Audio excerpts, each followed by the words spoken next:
not that much to show. What I do want to talk about though is the speed differences, the performance differences, and sort of overall performance and experience between both of these devices. Let's get started.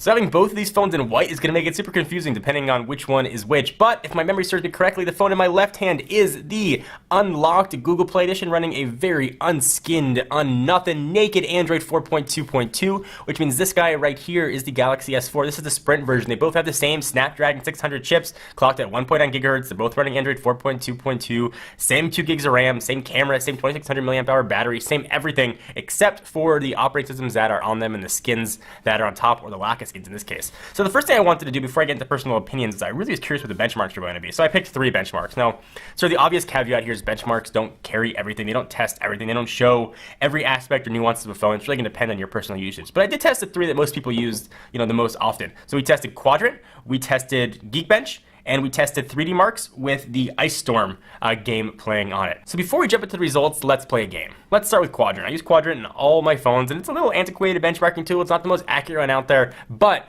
which one do you think got a higher score? The unlocked Galaxy S4 Google Play Edition, or the carrier version of the Galaxy S4 with TouchWiz on top of it? Go! Well, if you were like me, I fully expected the unlocked Play Edition phone to blow this one away. And I had to run the test actually 4 separate times to make sure what I was seeing was correct. The TouchWiz version actually beats the Google Play Edition, which is quite surprising. So the score I got on the Google Play Edition was 11,474. On the TouchWiz phone, it was 12,287. So that was kind of interesting. So I thought maybe we might be seeing a trend. Is TouchWiz better optimized than Google's own native operating system? So then we went to Geekbench. Same game. What do you think? Google Play Edition, TouchWiz. Which one was better? Well, the score on the unlocked Google Play Edition was 3,285 versus 3,098. So Google Play Edition was better there. And last but definitely not least, we've got 3D Mark with Ice Storm. Google Play Edition, 11,873 versus TouchWiz, 11,293. So out of 2 of the 3 benchmarks that I did, the unlocked Google Play Edition was faster. So, all right, that was kind of mathy and I don't know, maybe a little bit boring for you, but let's talk about my experiences with both.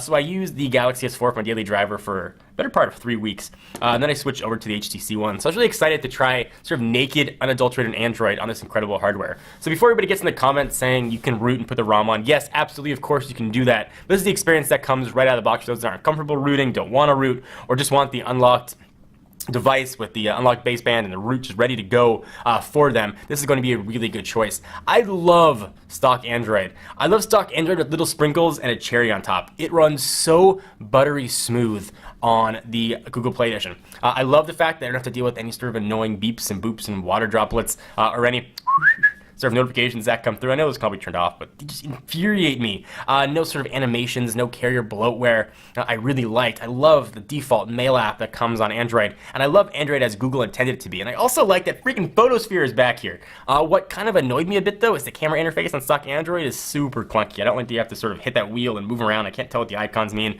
So I definitely prefer the camera interface on the carrier version of the S4. But when it comes to everything else, that's really about all I prefer the carrier version for. I have loved having stock Android. And the biggest surprise to me has been battery life. So my general battery usage usually off the charger around 7:30 in the morning. Usually about 2-ish hours of phone calls, 2 emails being pulled down and checked every 5 minutes, some heavy social media, some really heavy web browsing, some video viewing on there. By the time I put the phone back on the charger at night around 11, usually I'm at about 25 to 30. I've got about 15% more battery than I had on the TouchWiz version on the Google Play Edition. And it's the same battery, I think 2600 milliamp hour battery in each.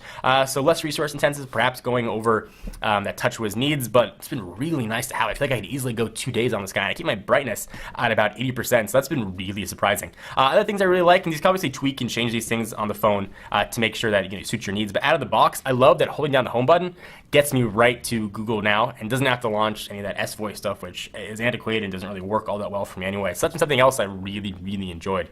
Overall, though, I've had a very positive experience with the Google Play Edition. In fact, I'm going to keep it as my daily driver. Samsung's got a gorgeous gorgeous screen.